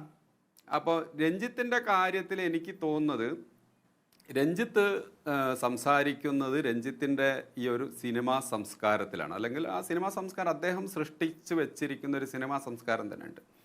ഇപ്പം അദ്ദേഹം തന്നെ പറയുന്നുണ്ട്, പിന്നെ അദ്ദേഹം ഉണ്ടാക്കുന്ന സിനിമകൾ പണത്തിന് വേണ്ടിയിട്ടാണ് അദ്ദേഹം സിനിമ ഉണ്ടാക്കുന്നത്.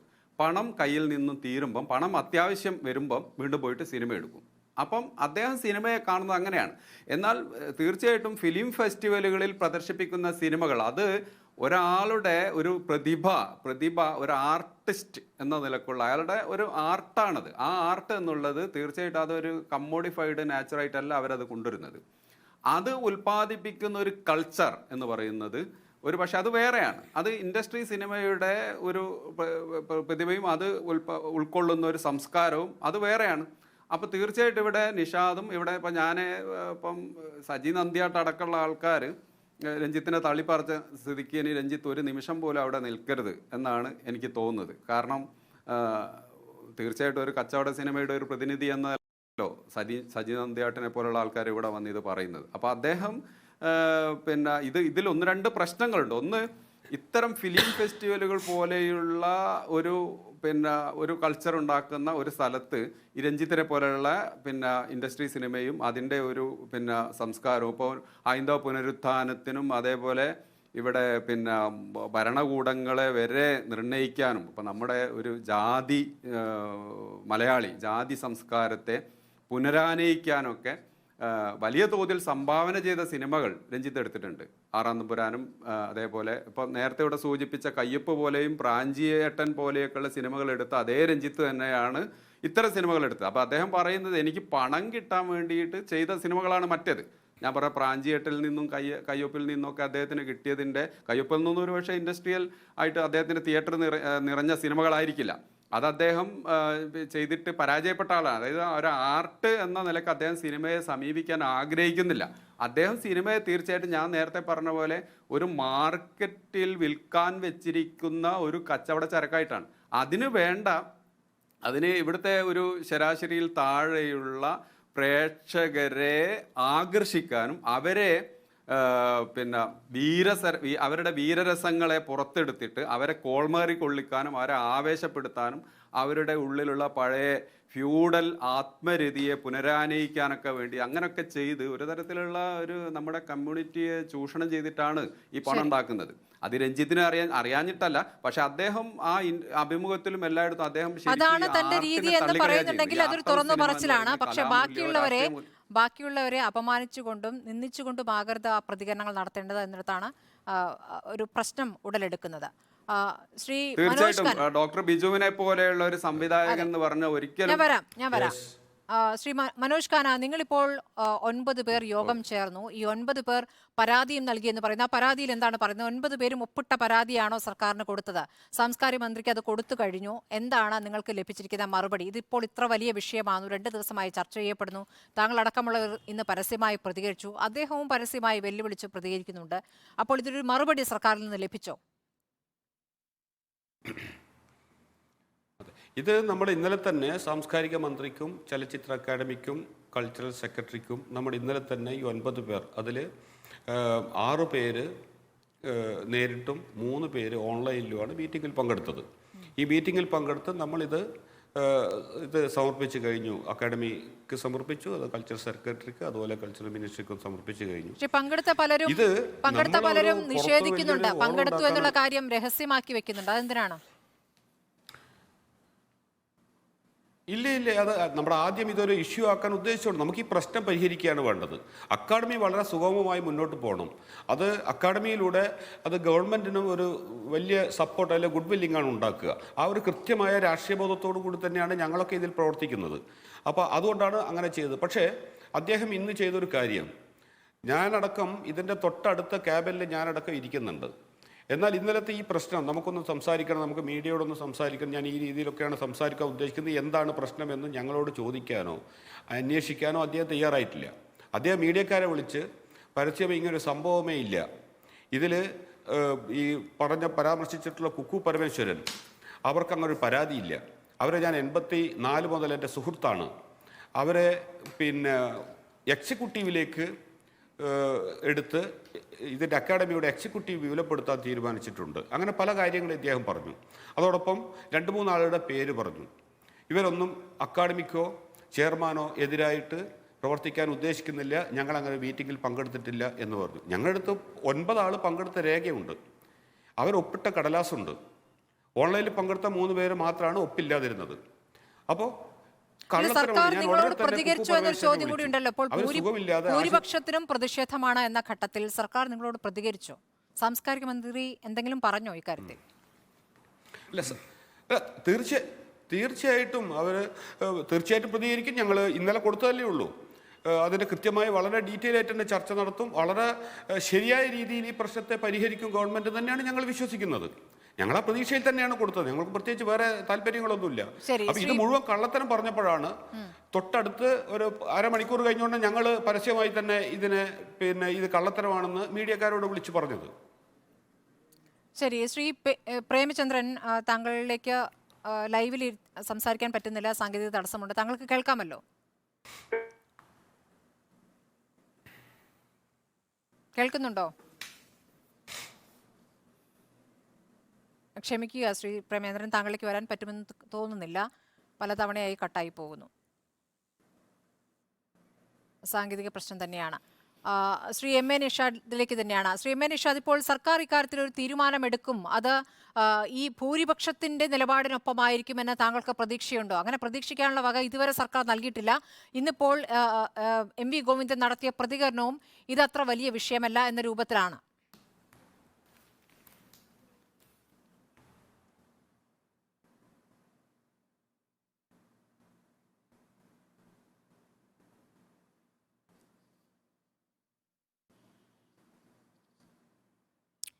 എം എ നിഷാദ്, കേൾക്കാമോ?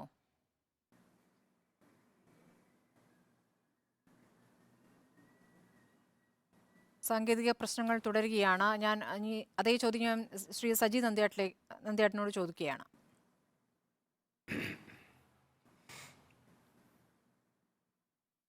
അല്ല സ്മൃതി, ഇത് ചായക്കോപ്പയിലെ കൊടുങ്കാറ്റായിട്ട് അവസാനിക്കും. സർക്കാർ രഞ്ജിത്തിനോട് രാജിവെക്കണമെന്ന് ആവശ്യപ്പെടുമെന്ന് ഞാൻ കരുതുന്നില്ല. കാരണം നമ്മുടെ ബഹുമാനപ്പെട്ട CPM സംസ്ഥാന ജനറൽ സെക്രട്ടറിയുടെ പ്രസ്താവന അത് വെളിവാക്കുന്നു. അത് വരികൾക്കിടയിൽ അതുണ്ട്. കഴിഞ്ഞ പ്രാവശ്യം ശ്രീ രഞ്ജിത്തിന്റെ കാര്യത്തിൽ കോടതി വരെ ഇടപെട്ടപ്പോഴും സാംസ്കാരിക വകുപ്പ് മന്ത്രി അദ്ദേഹത്തെ പ്രൊട്ടക്ട് ചെയ്യുന്ന ഒരു രീതിയാണ് കണ്ടത്. കാരണം അത് അവരുടെ കുഴപ്പമല്ല, തങ്ങളുടെ കൂടെ നിൽക്കുന്ന ചെയർമാനെ അവർ മാക്സിമം പ്രൊട്ടക്ട് ചെയ്തു, അത്രയേ ഉള്ളൂ. ഇവിടെ കച്ചവട സിനിമകൾ ശരിയാണ്, മലയാള സിനിമ എന്ന് പറഞ്ഞാൽ കച്ചവട സിനിമയാണ്. മറിച്ച് അവാർഡ് സിനിമകൾ മലയാള സിനിമയുടെ മുഖമാണ് ഇവിടെ രാജ്യാന്തര തലത്തിൽ. പക്ഷേ ഈ കച്ചവട സിനിമയുടെ ഭാഗമായ ഫിലിം ചേംബർ ഓഫ് കൊമേഴ്സ് ഉണ്ട്, മലയാളത്തിന്റെ അപ്പെക്സ് ബോഡിയാണ്, അത് ഹൈ പവർ കമ്മിറ്റിയാണ്. ആ ഫിലിം ചേംബർ ഓഫ് കൊമേഴ്സിനെ പോലും ഈ IFFKയുടെ മീറ്റിങ്ങുകളിൽ പോലും അതിന് പ്രാതിനിധ്യം കൊടുക്കാതെ വെച്ചുകൊണ്ടിരുന്ന ആളാണ് ശ്രീ രഞ്ജിത്ത്. ഇപ്പോ ഈ വർഷം ഫിലിം ചേംബറിന്റെ പ്രസിഡന്റ് ശ്രീ BR ജേക്കബിനെ കഴിഞ്ഞ ദിവസം ഉദ്ഘാടന വേദിയിൽ അവിടെ ഞങ്ങളെ അംഗീകരിച്ചു. കാരണം എന്താണ്? അംഗീകരിക്കുവാൻ ഈ പറഞ്ഞ ചലച്ചിത്ര അക്കാദമിയുടെ എക്സിക്യൂട്ടീവ് കമ്മിറ്റി യോഗത്തിൽ വരെ ഞങ്ങളുടെ പ്രതിനിധി ശ്രീ മമ്മി സെഞ്ചുറി ഉൾപ്പെടെ ഉള്ളവർക്ക് പ്രഷറൈസ് ചെയ്യേണ്ടി വന്നു. ഞങ്ങളുടെ ബഹുമാനപ്പെട്ട നേതൃത്വമായ ജി സുരേഷ് കുമാർ ആയാലും എം രഞ്ജിത്ത് ആയാലും രാകേഷ് ആയാലും ഞങ്ങളുടെ ഒരു പ്രഷർ വന്നിട്ടാണ് ഫിലിം ചേംബറിനെ പങ്കെടുപ്പിക്കുന്നത്. നിങ്ങൾ ഓർത്തു നോക്കണം, മലയാള സിനിമയുടെ മുഖം എന്ന് പറയുന്നത് ഫിലിം ചേംബർ ഓഫ് കൊമേഴ്സ് ആണ് മലയാള സിനിമ. ആ ഫിലിം ചേംബർ ഓഫ് കൊമേഴ്സിന് കഴിഞ്ഞ വർഷങ്ങളിലൊന്നും ഒരു പ്രാതിനിധ്യവും ഈ രാജ്യാന്തര സിനിമാ വേദികളിൽ ഇല്ല. നിങ്ങൾ ആരും അത് ശ്രദ്ധിച്ചോന്നറിയില്ല. പക്ഷേ ഇപ്രാവശ്യം ലഭിക്കാൻ കാരണം എന്താണ്? അത്രമാത്രം പ്രഷർ ചെയ്തിരിക്കുകയാണ്. കാരണം ശ്രീ രഞ്ജിത്ത് എവിടെ നിന്ന് വന്നയാളാണ്? കൊമേഴ്ഷ്യൽ സിനിമയുടെ ഭാഗമായ ആളാണ് രഞ്ജിത്ത്. അദ്ദേഹത്തിന് കമ്മിറ്റ്മെന്റ് ആരോടാണ്? കൊമേഴ്ഷ്യൽ സിനിമകളോടുകൂടെ വേണം, എല്ലാവരോടും വേണം എന്നല്ല പറഞ്ഞത്. പക്ഷേ അബ്സല്യൂട്ട്ലി അല്ലെങ്കിലും കൊമേഴ്ഷ്യൽ സിനിമയുടെ ഭാഗത്തു നിന്ന് വന്ന ഒരാളെന്ന നിലയിൽ അദ്ദേഹത്തിന് ഒരു ചെറിയ കമ്മിറ്റ്മെന്റ് ഈ മലയാള സിനിമയുടെ ഉണ്ടല്ലോ. ഈ മലയാള സിനിമയ്ക്ക് ഇവർ ചെയ്ത സംഭാവന എന്താണ്? മാറി മറിഞ്ഞു വന്നവരോട് ഞങ്ങൾ ചോദിക്കുന്നു. ഇത് വലിയ ഇൻഡസ്ട്രിയാണ്, 10,000-കണക്കിന് ആൾക്കാർ ജീവിക്കുന്ന ഒരു ഇൻഡസ്ട്രിയിൽ മലയാള സിനിമയ്ക്ക് വേണ്ടി ചെയ്ത ഒരു സേവനം ഇവർക്ക് പറയാൻ പറ്റുമോ? ഇവർക്ക് ആർക്കും പറയാൻ പറ്റില്ല. മലയാള സിനിമ തിയേറ്ററിൽ പ്രദർശിപ്പിക്കുമ്പോൾ അവിടുന്ന് പ്രേക്ഷകരുടെ സിനിമയുടെ പേരിൽ പിരിക്കുന്ന പണമാണ്. അല്ല, പറയട്ടെ, പണമാണ് ഇവരുടെ നിദാനം.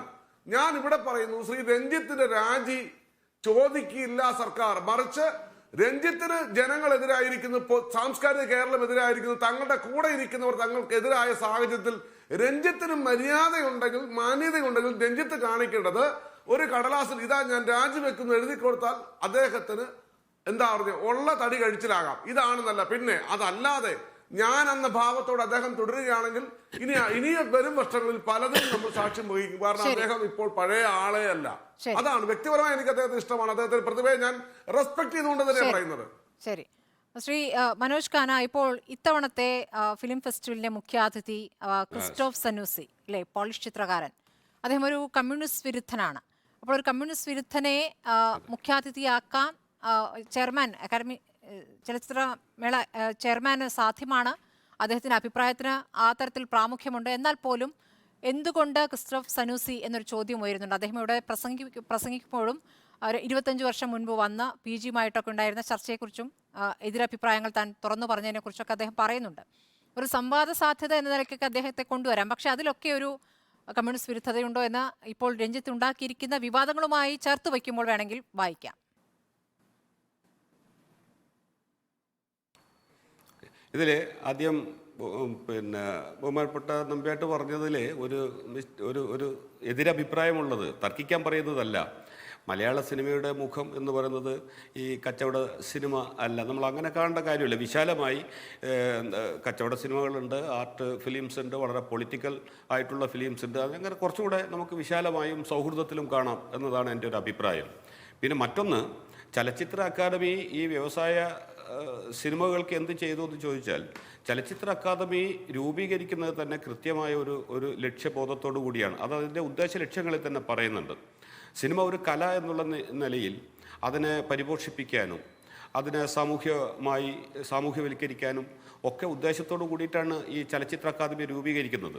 അതുകൊണ്ടാണ് കോടിക്കണക്കിന് രൂപ ചെലവഴിച്ചുകൊണ്ട് ലോകോത്തരമായ സിനിമകൾ പ്രദർശിപ്പിക്കുന്ന ചലച്ചിത്ര മേളകൾ ഉണ്ടാക്കുന്നത്. അതോടൊപ്പം ഇത് IFFK മാത്രമല്ല, റീജിയണൽ ഫിലിം ഫെസ്റ്റിവലുകളുണ്ട്. അങ്ങനെ പലതരത്തിൽ ടൂറിംഗ് ടാക്കീസ് എന്ന് പറഞ്ഞ സംവിധാനങ്ങളുണ്ട്. നമ്മൾ നിരന്തരം അക്കാദമി പ്രവർത്തിച്ചുകൊണ്ടിരിക്കുകയാണ്. അതൊന്നും കമേഴ്ഷ്യൽ സിനിമയെ സപ്പോർട്ട് ചെയ്യാൻ വേണ്ടിയിട്ടല്ല. സിനിമ ഒരു കല എന്നുള്ള നിലയിൽ അതിൻ്റെ സാമൂഹ്യ ഉത്തരവാദിത്തങ്ങൾ നിറവേറ്റുന്ന നിലയിലേക്ക് അതിൻ്റെ ഒരു സംസ്കാരം അതിനെ വളർത്തിക്കൊണ്ടുവരാൻ വേണ്ടിയിട്ടാണ് അക്കാദമി നിലനിൽക്കുന്നത് തന്നെ. അതുപോലെ അവാർഡുകൾ കൊടുക്കുന്നു, എല്ലാ വർഷവും അവാർഡുകൾ പ്രഖ്യാപിക്കുന്നു, കൊടുക്കുന്നു. ഇതൊക്കെ കലാമൂല്യത്തെ ഒക്കെ അടിസ്ഥാനപ്പെടുത്തിയിട്ടാണ്. അത് അല്ലാതെ കച്ചവട മൂല്യത്തിനെ സപ്പോർട്ട് ചെയ്യാനോ അത്തരം സിനിമകളെ സപ്പോർട്ട് ചെയ്യാനോ അല്ല. മനുഷ്യ ജീവിതത്തെ സ്വാധീനിക്കുന്ന ഒരു പ്രധാനപ്പെട്ട മാധ്യമം എന്ന നിലയിൽ ആണ് ഇതിനെ സപ്പോർട്ട് ചെയ്തത്. മറ്റൊന്ന്, ഇപ്പോൾ ഇത് കമ്മ്യൂണിസ്റ്റുകാർ നടത്തുന്ന ഒരു ഫെസ്റ്റിവൽ അല്ല, ഇത് ഗവൺമെൻറ് നടത്തുന്നതാണ്. ഗവൺമെൻറ് കേരളത്തിലെ എല്ലാ മനുഷ്യരുടെയും എല്ലാവരുടെയും ഗവൺമെൻറ്റാണ്. ഇവിടെ ഈ ഫെസ്റ്റിവൽ തന്നെ ഒരു വലിയ ആശയ സംവാദം നടക്കേണ്ടുന്ന മേഖലയാണ്. പല സിനിമകളിലൂടെ ഇപ്പോൾ മുഖാമുഖം നടക്കുന്ന സംവാദങ്ങൾ മാത്രമല്ല സംവാദം. ഓരോ സിനിമകളും അവരവരുടെ സംസ്കാരവും അവരുടെ രാഷ്ട്രീയവും അവതരിപ്പിക്കുകയാണ്. ഇത് തന്നെ വലിയൊരു സംവാദമാണ്. അദ്ദേഹം ലോകപ്രശസ്തനായിട്ടുള്ള ഫിലിം മേക്കറാണ്. അദ്ദേഹത്തിൻ്റെ അഭിപ്രായം പറയുന്നു. അതിനെ നമ്മൾ തടസ്സപ്പെടുത്തേണ്ട കാര്യമില്ല. അതാണ് വളരെ വിശാലമായ അർത്ഥത്തിൽ ഇതിൻ്റെ ഒരു രാഷ്ട്രീയത്തെ കാണേണ്ടത്. അതുകൊണ്ട് അദ്ദേഹത്തെ ക്ഷണിച്ചു എന്നുള്ളത് ഈ രഞ്ജിത്തിൻ്റെ ഇത്തരം പ്രവൃത്തികളുമായിട്ട് ഇതിന് യാതൊരുവിധ ബന്ധവുമില്ല, അതിനെ കൂട്ടിക്കണിക്കേണ്ടുന്ന കാര്യവുമില്ല എന്നുള്ളതാണ് എൻ്റെ അഭിപ്രായം. ശരി, ശ്രീ മുഹമ്മദ് റഫി, താങ്കളുടെ അഭിപ്രായം കൂടി ഈ വിഷയത്തിൽ എനിക്ക് അറിയേണ്ടതുണ്ട്.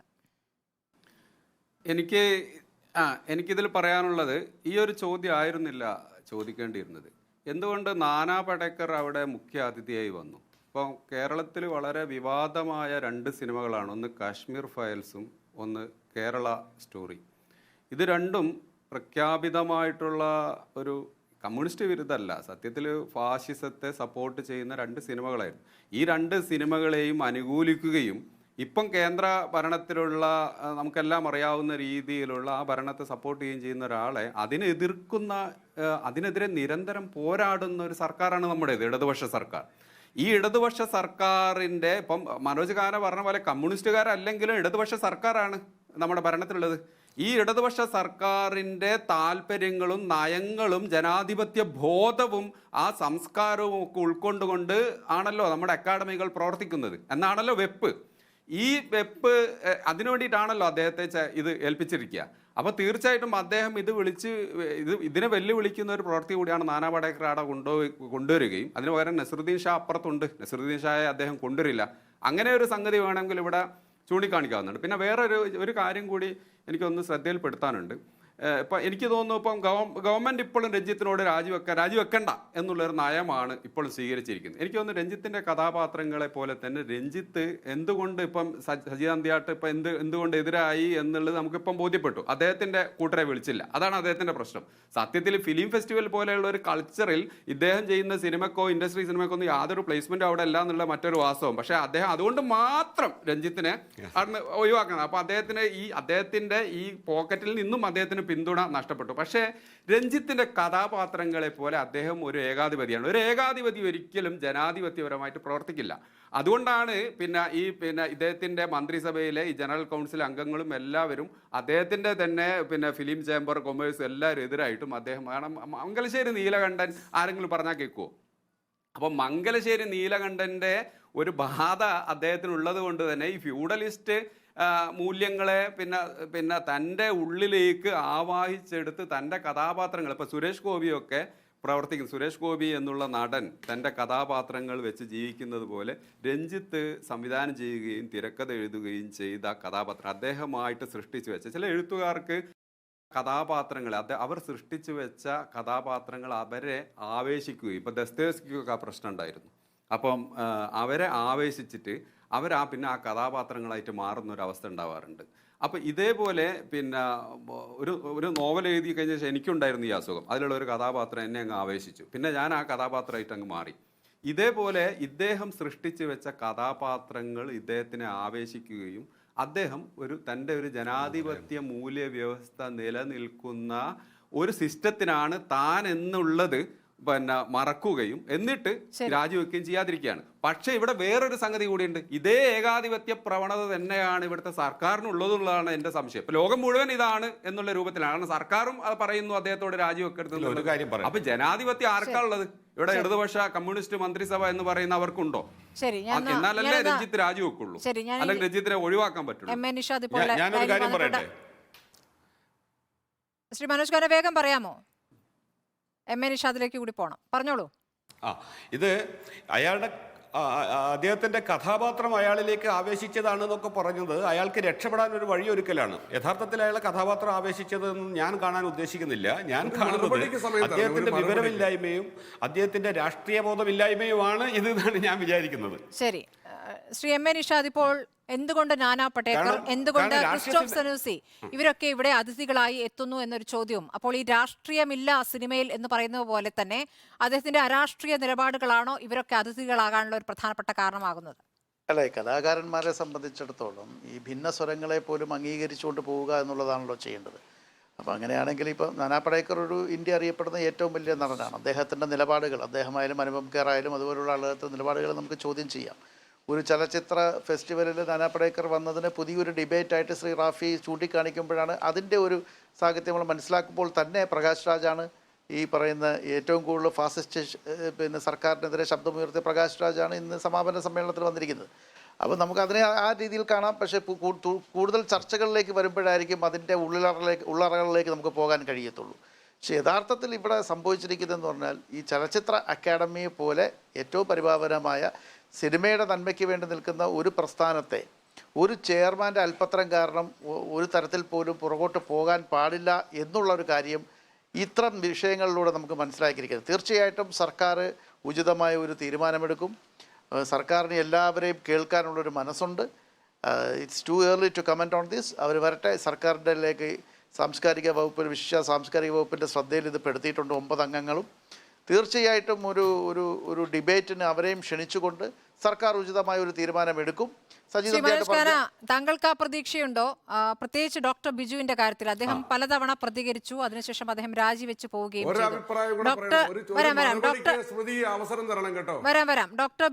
ഡോക്ടർ ബിജുവിനെ ഒന്ന് വിശ്വാസത്തിലെടുത്ത് അദ്ദേഹത്തോടൊന്ന് സംസാരിച്ച് അദ്ദേഹത്തിന് കാര്യങ്ങൾ ബോധ്യപ്പെടുത്തി അത് പരിഹരിക്കാം എന്നുള്ള ഒരു ഉറപ്പ് സർക്കാരിന്റെ ഭാഗത്ത് നിന്ന് നൽകേണ്ടതായിരുന്നില്ല. അങ്ങനെ എന്തെങ്കിലും ചെയ്തിട്ടുണ്ടോ? അല്ല, അദ്ദേഹം രാജിവെച്ചത് KSFDC എന്നാണ്, ചലച്ചിത്ര അക്കാദമി. ഏത് വിഷയത്തിലാണ് അദ്ദേഹം പ്രതിഷേധിച്ചത്? ഡോക്ടർ ബിജു അല്ല, അത് ഇതുമായിട്ട് ബന്ധമില്ല. അദ്ദേഹം ഇതിൽ കൊടുത്ത് തന്നെ അദ്ദേഹം ഡോക്ടറാണ്. അതിന്റെ കുറെ തിരക്കാണെന്നാണ് പറഞ്ഞത്. പക്ഷേ ഏത് ഘട്ടത്തിലാണെന്ന് നമുക്ക് അറിയാവുന്നതാണല്ലോ. ഫ്രണ്ട്ലി ചോദിച്ച സമയത്തും എന്നോടും അങ്ങനെ തന്നെയാണ് പറഞ്ഞത്. അല്ല, ഇതുമായിട്ട് ഈ ചലച്ചിത്ര അക്കാദമിയുമായിട്ടുള്ള ഈ പ്രശ്നവും ഡോക്ടർ ബിജുവിന്റെ രാജിയും തമ്മിൽ യാതൊരു ബന്ധവും ഇല്ല എന്നാണ് ഞാൻ മനസ്സിലാക്കുന്നത്. പിന്നെ ഒരു കാര്യം കൂടെ, പിന്നെ ഗവൺമെൻറ് ഇത് നമ്മൾ ഇന്നലെയാണ് പരാതി കൊടുത്തത്.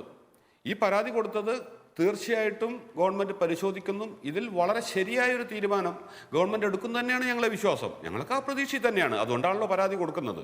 പിന്നെ മറ്റൊന്ന്, 2 ദിവസം മുന്നേ ഒരു ഓൺലൈൻ ഇതിനകത്ത് കണ്ടു. ഞാൻ രാഷ്ട്രീയ സിനിമകളൊന്നും അതിലൊന്നും എനിക്ക് വിശ്വാസമില്ല. പിന്നെ എന്നോട് എനിക്ക് പാർട്ടി നേതാക്കന്മാരായിട്ട് അടുത്ത ബന്ധമുണ്ട്. എന്നോട് ആരും പാർട്ടിക്ക് വേണ്ടി സിനിമ ഉണ്ടാക്കാൻ പറഞ്ഞിട്ടില്ല എന്ന്. അപ്പോൾ അദ്ദേഹത്തിൻ്റെ വളരെ വികലമായ രാഷ്ട്രീയം എന്ന് പറഞ്ഞാൽ ഈ പാർട്ടി രാഷ്ട്രീയം എന്നാണ് അദ്ദേഹം വിചാരിക്കുന്നത്. ഏതെങ്കിലും നേതാക്കന്മാർ അദ്ദേഹത്തോട് പാർട്ടിക്ക് വേണ്ടി സിനിമ ഉണ്ടാക്കാൻ പറഞ്ഞിട്ടില്ല എന്നാണ് പറഞ്ഞത്. ഇത്ര അല്പത്തരമായിട്ടുള്ള നിലപാടാണ് നമ്മുടെ ചെയർമാൻ ഉള്ളതെന്ന് പറയുന്നത്. ആ ചെയർമാൻ്റെ ബോഡിയിൽ ഒരു കമ്മിറ്റിയിൽ ഇരിക്കുക എന്ന് പറയുന്നത് തന്നെ സത്യത്തിൽ ഞാനൊക്കെ വളരെ അപമാനമായിട്ട് കാണുന്ന ഒരാളാണ്. ശരി, ശ്രീ സജി നന്ദിയാട്ട് വേഗം പറഞ്ഞ് അവസാനിപ്പിക്കാം.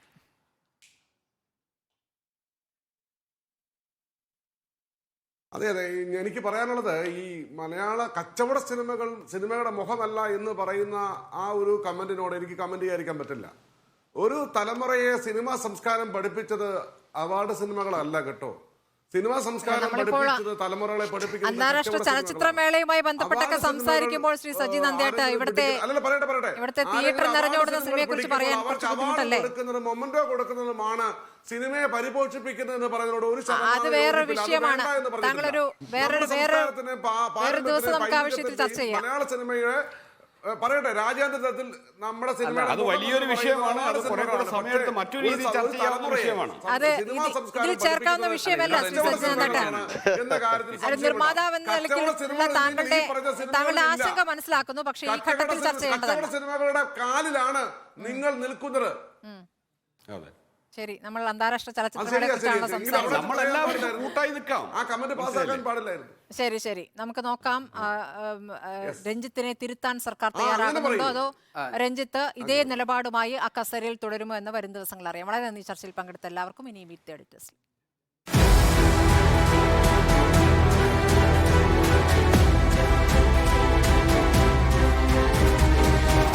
Debate with Smruthy Paruthikad.